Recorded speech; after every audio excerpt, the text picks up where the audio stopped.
명절 잘 보내셨습니까? 네. 저도 여러분 덕분에 잘 보냈습니다.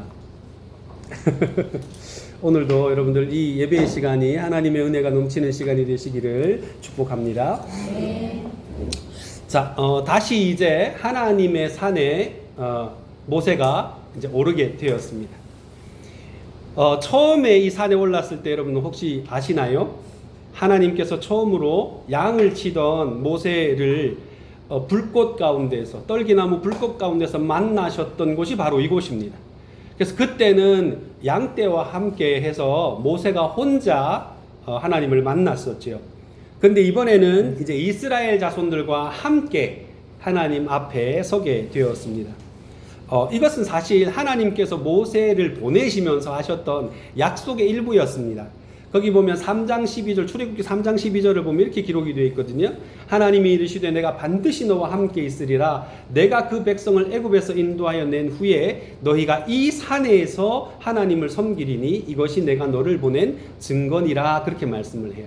그러니까 이 산이 어디냐면 바로 모세가 하나님의 부르심을 받았던 그 산이에요. 그 산에서 이제 백성들과 함께 하나님을 섬기게 될 것인데 그것이 하나님께서 모세를 보낸 증거다, 그렇게 말씀을 하셨던 거예요. 그 말씀이 그대로 이루어졌던 겁니다.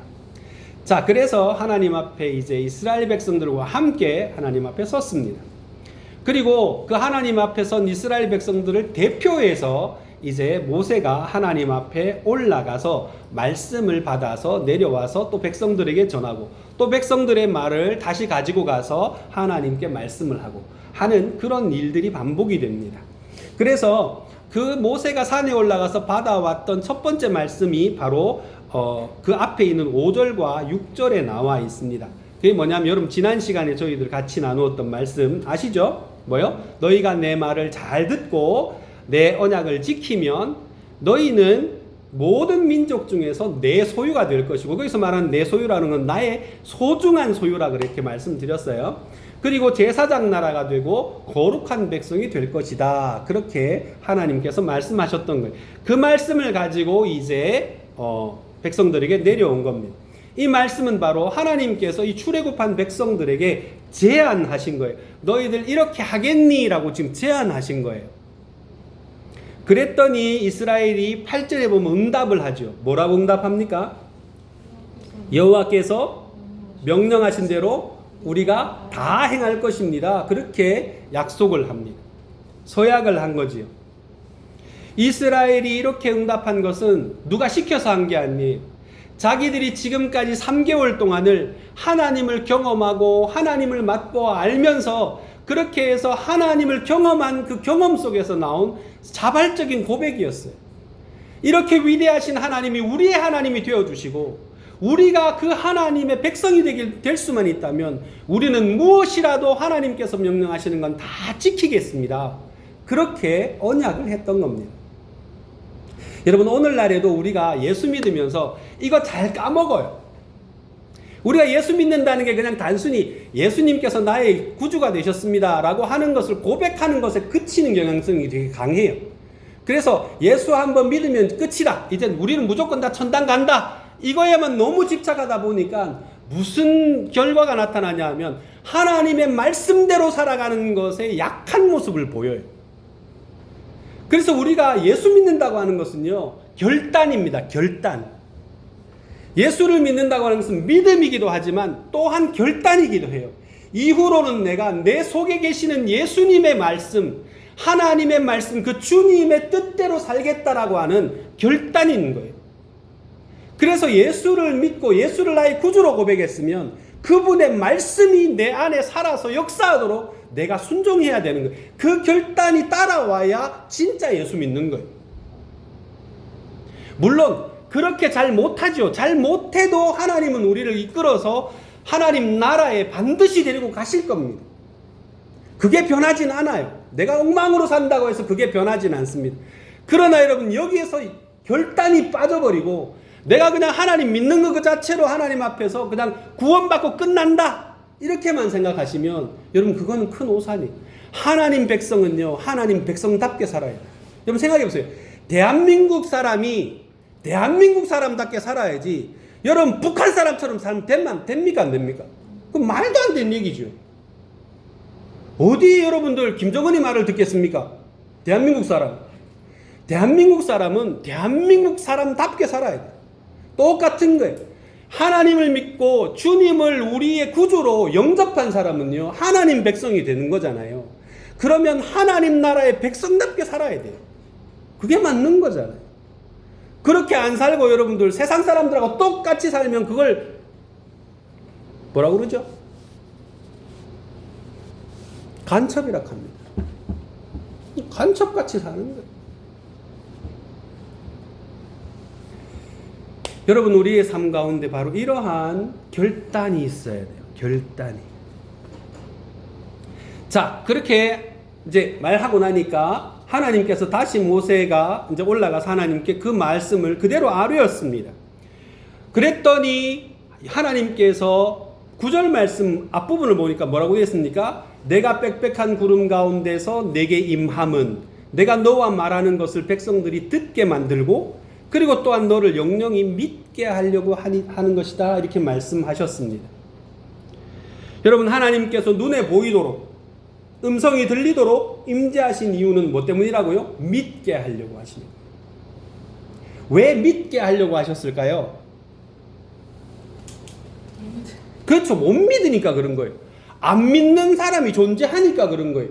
여전히 여러분 모세를 불신하고 모세 뒤에 계신 하나님을 불신하는 사람이 있었다는 거예요.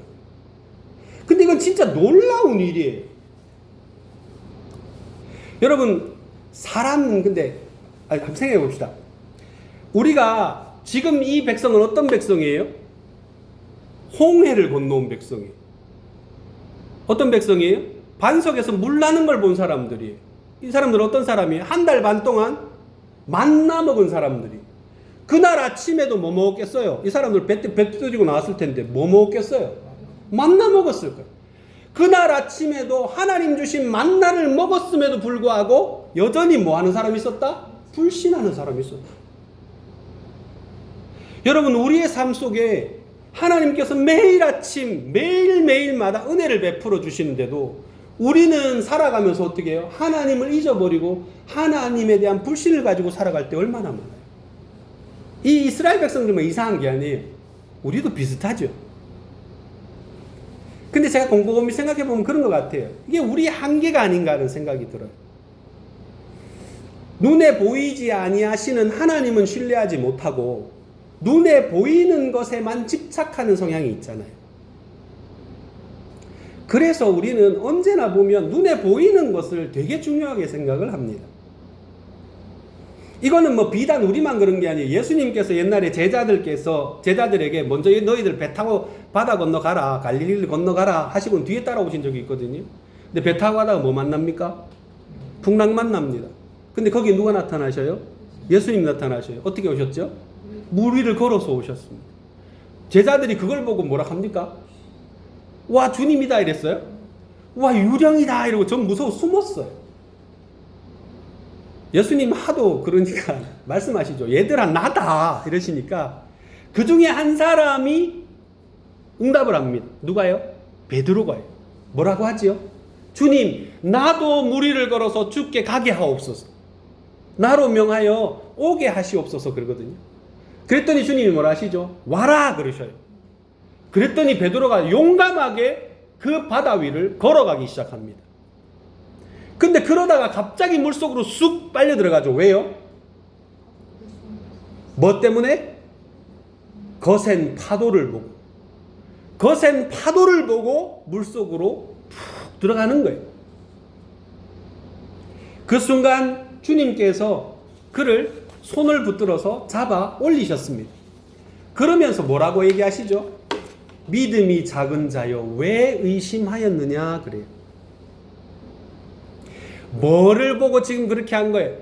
이 베드로가요, 눈에 보이는 것에 집착하다 보니까 주님을 놓쳐버린 거예요.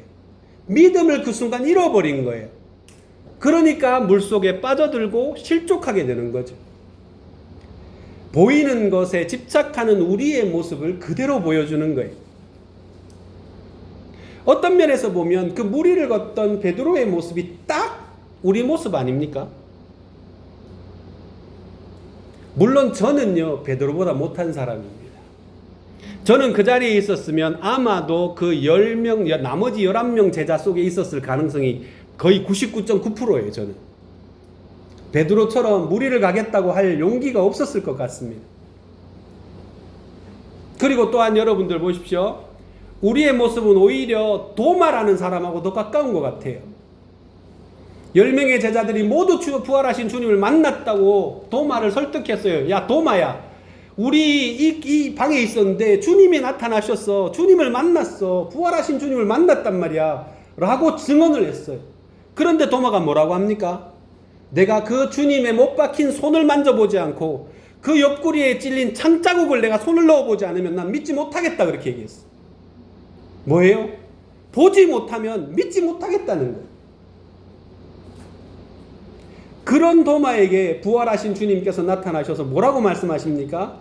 야, 네 손가락을 내밀어서 내 손을 짚어보고 내 옆구리에 네 손을 내밀어 넣어봐라. 그리고는 믿음 없는 자가 되지 말고 믿는 자가 되라, 이렇게 말씀하셔요.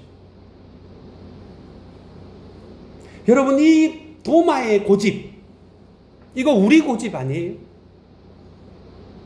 그러면서 예수님께서 이렇게 말씀하시죠. 요한복음 20장 29절에 보면 이렇게 되어 있습니다. 예수께서 이르시되 너는 나를 본고로 믿느냐? 보지 못하고 믿는 자들은 복되도다 하셨어요. 여러분, 우리 세상은요, 계속해서 뭐라고 우리에게 얘기합니까? 본 것만 믿으라 그래요. 세상은 끊임없이 우리에게 본 것만 믿으라 그럽니다. 그리고 우리의 이성, 우리의 이 작은 머리로 생각하는 이 생각이 옳다라고 하는 것만 믿으라고 합니다. 그리고 우리의 아이들은요, 그걸 학교에서부터, 유치원에서부터 십수년을 그렇게 훈련을 받아요. 볼 수 있는 것, 검증할 수 있는 것, 생각할 수 있는 것만 믿으라고 그렇게 훈련을 받습니다. 그러나 여러분, 주님이 원하시는 그걸 넘어서는 거예요. 주님이 원하시는 것은 뭡니까? 눈에 보이는 것이 아닌 보이지 아니하는 하나님을 믿는 그 믿음을 가지라고 하는 거예요. 눈에 보이지 않지만 주님을 믿는 그 믿음의 사람이 되는 것이 하나님의 뜻입니다. 믿으십니까? 오늘 본문을 보십시오. 모세를 믿지 않는 사람들이 있었습니다. 그들은 하나님께서 모세를 통해서 베푸신 그 수많은 기적을 겪은 사람들이었습니다. 그뿐이었습니까? 그들은 아침에 만나를 먹고 나온 사람들이에요. 그런데도 모세를 믿지 못합니다. 그런데도 모세 뒤에 계신 하나님을 믿지 못해요. 그래서 하나님은 보여주시고 들려주시는 겁니다. 왜? 하나님은 그들이 믿는 자가 되기를 원하셨기 때문입니다. 모세가 살던 3500년 전이나 아니면 주님께서 부활하셨던 2000년 전이나 아니면 우리가 살아가고 있는 지금이나 사람은 다 똑같은 것 같아요. 믿음이 없어요. 우리에게 믿음이 필요합니다. 여러분, 믿음의 사람이 되시기를 주님의 이름으로 축복합니다. 자, 10절 이하에 보시면 이제 백성들이 하나님을 만날 준비를 하도록 시키십니다. 핵심이 뭡니까? 쭉 나오지만 가장 중요한 게 뭐예요?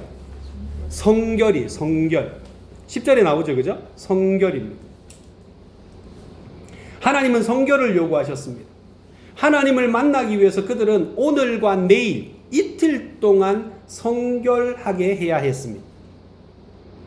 그래서 그 성결의 모습은 어떤 것으로 드러나죠? 옷을 빠는 걸로 나와요. 자, 더러워진 옷을 세탁하는 것으로 나타납니다. 이 지역이 물이 귀한 지역이라는 건 아시죠? 그래서 아마 그 세탁하는 게 쉽지 않았을 거예요. 그러다 보니까 그 수많은 사람들이 세탁을 해야 되니까 아마 이틀이라는 시간을 주셨을 것 같아요. 왜 그렇게 해야 했을까요? 왜 성결을 필요로 할까요?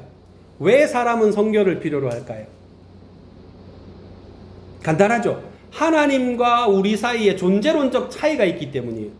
하나님은 하나님이시고 우리는 사람이에요. 그리고 하나님은 하나님이 온전히 거룩하신 분이고요. 우리는 죄인이기 때문이에요. 그래서 우리는 성결하지 않으면 주님을 만날 수가 없습니다. 하나님은 거룩하시고 우리는 죄로 인해 더러워졌습니다. 그래서 하나님을 만나려면 사람은 성결함이 필요한 겁니다. 그래서 유대교는요, 이 성결이라고 하는 걸 엄청나게 중요하게, 깨끗함이라고 하는 걸 엄청 강조합니다. 여러분, 그 사람들은요, 잔치집에 들어갈 때 어떻게 하는지 아세요? 유대인들은 잔치집에 어떻게 들어갑니까?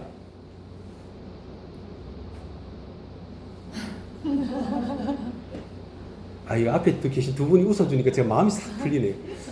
전부 다 인상 좀 푸세요. 제가 너무 무서워요. 자, 여러분들 어떻게 잔치집에 들어가죠? 그냥 막 들어가면 됩니까? 발을 씻고 들어가요. 발을 씻고 들어가기 때문에 예수님께서 왜 가나 잔치집에 들어가셨을 때 왜 포도주 떨어졌었잖아요. 포도주 떨어졌을 때 예수님 어떻게 하시죠? 항아리에 물을 채우잖아요. 그 항아리가 무슨 항아리냐면 발 씻는 물 담는 항아리예요. 그러니까 여러분들 그 중동에는요, 이 발에 먼지가 되게 많이 묻습니다. 그 당시에 그 신고 다니던 신발이 다 샌들이에요. 그러다 보니까 발이 더러워져요. 그래서 잔치집에 갈 때는 항상 먼저 입구에서 발부터 씻고 들어가요. 그리고 그 발 씻는 누가 있어요? 종이 있어요. 그죠? 그래서 왜 예수님께서 제자들 발 씻기셨을 때 뭐라 그럽니까? 베드로가 어떻게 선생님이 제 발을 씻깁니까? 그렇게 얘기하잖아요. 그죠? 그러니까 이 사람들은요, 깨끗함을 되게 중요하게 생각했습니다. 또 유대인들은 음식 먹기 전에 반드시 뭐 하죠? 손 씻고 먹습니다. 저도 가끔씩 손 안 씻고 밥 먹는 때가 있는데요. 여러분들, 우리는 그거에 대해서 철저하진 않잖아요. 그죠? 그런데 유대인들은 철저하게 손을 씻고 밥을 먹습니다. 왜요? 정결해야 되기 때문에. 마태복음 15장을 보면요, 바리새인들과 서기관들이 예수님께 시비를 걸어요. 왜 시비를 걷냐 하면 당신의 제자들은 왜 손을 씻지 않고 밥을 먹냐는 거예요. 유대인들이 지키던 이런 것을 정결 예식이라고 합니다. 그러니까 깨끗하게 하는 거예요. 그들은 이것을 매우 매우 중요하게 생각했습니다. 이런 전통은 오늘날의 유대교뿐만이 아니라 구약 성경을 공통으로 소유하고 있는 여러분 무슬림 아시죠? 이슬람 사람들도 이 정결을 엄청나게 중요하게 생각해요. 어느 정도냐 하면 어느 무슬림 학자가 그런 얘기를 해요. 깨끗하기만 하면 종교생활 절반은 다 했다, 이렇게 얘기할 정도로.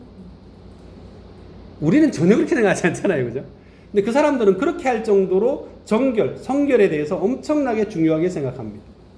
그 사람들 얼마만큼 집착을 하냐면요, 여러분 이슬람 지역에 가면요, 모든 화장실에 다 물통이 있습니다. 왜요? 볼일 보고 난 다음에 다 씻어요. 남자들도 무조건 다 앉아서 해요. 서서 싸가 없어요. 그리고 다 씻어요. 깨끗하게 씻어야지만 뭐 할 수 있어요? 그들이 하루에 5번 그 메카를 향해서 절을 하거든요. 그걸 하기 위해서는 반드시 목욕을, 그러니까 하루에 이 사람들은 5번 목욕을 해요. 그만큼 정결을 중요하게 생각합니다. 그리고 음식도 함부로 안 먹잖아요. 그래서 우리 왜 저 전라도 쪽에 할랄 푸드 그 단지 만든다고 난리가 났었죠, 한번. 그러니까 그 사람들은요, 음식도 다 가려 먹어요. 왜? 정결하게. 알라만 날라고 이렇게 됩니다. 여러분, 물이 없는 지역이 많잖아요, 또 무슬림 지역은요. 그래서 뭐까지 허용하냐면 모래로 다 씻어요. 물이 없으면요, 모래로 씻어요. 깨끗하게 씻지 않으면 부정하게 되고 신 앞에 설 자격이 없다고 생각하기 때문에. 그래서 모든 이슬람 회당은요, 다 신발 벗고 들어옵니다. 여러분 아시나요? 신발 신고 들어오는 그런 그건 없어요. 모스크는 없어요. 자, 그런데 여러분들 중요한 건 거예요. 제가 뭐 무슬림이 좋다 나쁘다 이런 거 얘기하는 거 절대 아니면 또 이상하게 생각하지 마시고, 여러분들 알맹이는 없고 껍데기뿐인 정결은 주님이 가장 가증하게 여기시는 거예요. 여러분들 그 껍데기만 남아있다가 예수님한테 맨날 야단 맞는 사람들 있죠. 누구요? 바리새인들. 그런 걸 뭐라 그러죠? 외식이라고 하는 거예요. 하나님께서 요구하시는 그 정결, 성결이라고 하는 건 뭡니까? 그 깨끗함이라고 하는 건 뭐죠? 마태복음 15장 아까 그 제자들한테 시비 걸었던 거기 보면 그 예수님의 말씀에 잘 나타나 있어요. 입을 통해 들어가는 것보다 입에서 나오는 것이 사람을 더럽게 하는 것이다. 그러면서 마태복음 15장 18절 19절 제가 한번 읽어볼게요. 잘 들어보세요. 입에서 나오는 것들은 마음에서 나오나니 이것이야말로 사람을 더럽게 하느니라. 예수님 말씀이에요. 마음에서 나오는 것은 악한 생각과 살인과 간음과 음란과 도둑질과 거짓 증언과 비방이니, 그렇게 말씀하셨어요. 여러분, 그들이 손 안 씻는다고 시비 거는 그 사람들 속에 뭐가 있다는 거예요? 악한 마음이 있다는 거예요. 더러운 마음이 있다는 거예요. 왜 이들의 마음이 이렇게 온갖 더러운 것으로 가득 차 있습니까? 죄로 물들어 있기 때문입니다. 우리도 마찬가지 아닙니까? 우리의 속에도요, 온갖 더러운 것들이 다 들어있어요. 그게 제일 먼저 드러나는 게 뭐예요? 말이에요, 말. 경상도 사람들 잘하는 말 있죠. 칵지불라.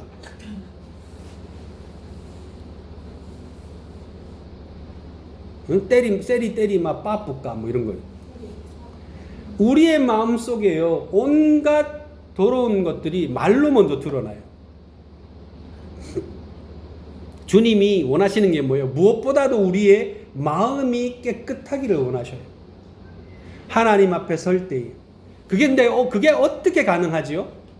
그게 어떻게 가능합니까? 우리처럼 소망 없는 사람들이 어떻게 정결할 수 있나요? 우리 잘 알잖아요. 이건 복음의 핵심이잖아요. 뭐예요? 예수를 믿음으로 정결하게 되는 거예요.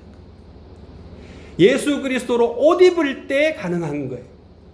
예수 그리스도의 보혈로 우리의 옷을 씻을 때에 가능한 겁니다. 그래서 계시록 7장 14절에 어린 양의 피로 그 옷을 씻은 자들이다, 이렇게 얘기를 해요. 그 사람들이 바로 하나님의 백성이고 그 사람들이 바로 고난 중에 있는 그리스도인들이라, 이렇게 얘기하거든요. 하나님이 귀히 여기시네. 그러므로 여러분, 예수의 보혈로 우리의 마음이 정결케 되는지를 여러분 믿으시기를 바랍니다. 그래서 우리는 어떤 일이 있어도 예수를 붙들어야 돼요. 껍데기, 하루에 여러분들 5번 목욕한다고 사람이 깨끗해집니까? 껍데기는 깨끗해지겠지. 그러나 여러분, 하나님 앞에 설 수 있는 정결함은 그게 아니에요. 하나님 앞에 설 수 있는 정결함은 오직 예수 그리스도의 보혈로 씻김받은 그 사람만이 하나님 앞에 설 수 있는 거예요. 예수를 믿어야, 예수의 그리스도의 보혈이 내 모든 죄를 씻기신다고 하는 그 복음의 핵심을 믿어야지만 정결케 되는 거예요. 그래서 정결의 핵심은 사실 마음이죠. 근데 우리는 이 말 가지고 우리의 허술한 준비를 합리화할 때가 되게 많아요. 마음만 있으면 되지, 마음만 정결하면 되지, 난 이미 예수 믿었는데 뭐. 이렇게 생각하시는 분들이 많이 있어요. 그런데 여러분 생각해 보세요. 하나님이 굳이 야들아 니들 마음 정결하게 잘 1박 2일 동안 니들 마음 잘 다스리고 마음을 선하게 써라, 그러고는 준비시키신 게 아니라 뭐 하라 그래요? 옷을 빨아라 그래요. 왜 이렇게 말씀하실까요? 마음을 담아내는 형식이 필요한 거예요. 하나님을 만나기 위해서는 옷을 세탁하면서 마음도 함께 씻어야 되는 거예요. 마음을 정결하게 준비한다는 것은요, 우리의 모든 것, 머리끝부터 발끝까지를 하나님 앞에 올려드리는 일입니다. 그래서 우리의 마음을 드리려면 우리의 몸도, 우리의 삶도, 우리의 생활도 하나님 앞에 깨끗하게 올려드리려고 준비해야 돼요. 저도 오늘 본문의 말씀을 묵상하면서 하나님을 만나는 바로 이 시간, 이 예배를 더 잘 준비해야 되겠다, 그런 결심을 했습니다. 목사인 나부터가 아침부터 잘 준비해서 또 6일 동안을 잘 준비해서 하나님 앞에 정결한 모습으로 예배드려야겠다, 그런 결심을 했습니다. 여러분도 저와 동일한 결심으로 하나님을 만날 준비를 하실 수 있는 여러분 되시기를 소망합니다. 정리하겠습니다.